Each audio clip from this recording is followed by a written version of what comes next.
do you really need new patients, or do I really need new patients? And that really comes down to you, doctor, of determining that.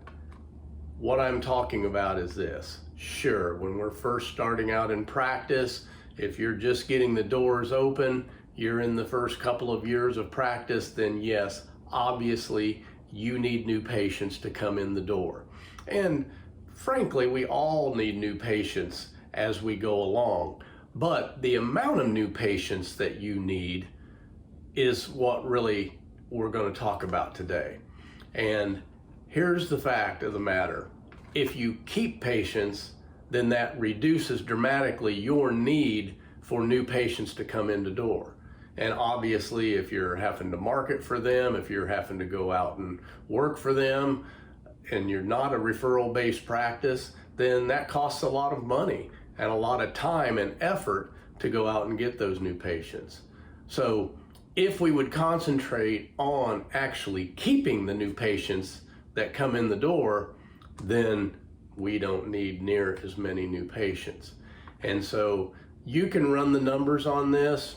This is going to vary for each and every doctor, but I just give a couple of examples in here. And so let's just say this. Let's just say you've been in practice 5 years. You've averaged 20 new patients a month in, month out. That's 240. Let's say you only keep 10 of those. You only keep 10 of the 20 a month. All right. And they get to a point where they go on to maintenance or wellness care, whatever ongoing care you have in your chiropractic office, and one time a month. So just 10 of that 20 is going to go on to one time a month. Do you understand at the end of 5 years in practice, if you kept averaging that across the board, that would be 600 patient visits a month. Now, for some of you, that's not too many. For a lot of you, you're like, man, I'd love to be doing half of that a month. But I just give you these numbers so you can get an understanding of how keeping the new patient is how you really build your business. And obviously, you get a lot more people the regular care that they need. But by doing that just one time a month, now half of those probably need to come twice a month. If that's the case, then that's 900 visits a month just in maintenance after 5 years.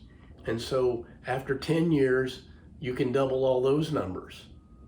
15 years, some of you have been in practice like me for 30 years. Imagine if we would have kept half of the patients that we have seen over the years for 30 years and had a thriving wellness practice, what the need for new patients might be.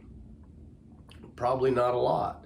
And frankly, that's where we're at. We like to get to a point where you have a waiting list where the new patients need or demand to get in is greater than your need to put new patients on your schedule.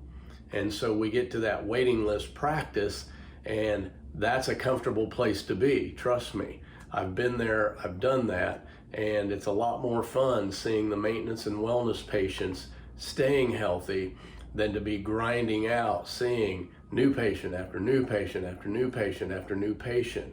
And so if you want a rewarding practice, go that route. And obviously these numbers are variable, as I said.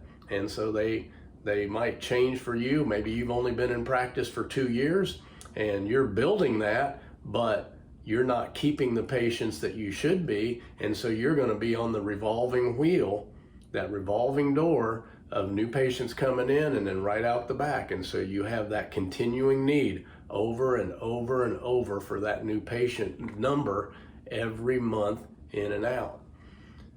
I would like to see you get to a point where you have enough wellness visits that you're not depending on the new patients for your business. You're depending on returning business to run your clinic, to run your business, if you will.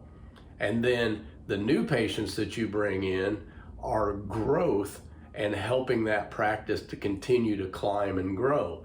And so You may have to add staff. You may have to add other doctors to get to that point, because when you get to that point, because obviously there's only so many people a day you can see. And so when you get to that point, you will either shut off the new patients or you will add people into your practice for you to be able to continue to grow and serve your community. So I hope this helps on that question of whether you really need new patients. We all want new patients. We all have a need for new patients, but we could greatly reduce that if we were able to keep the patients that you have.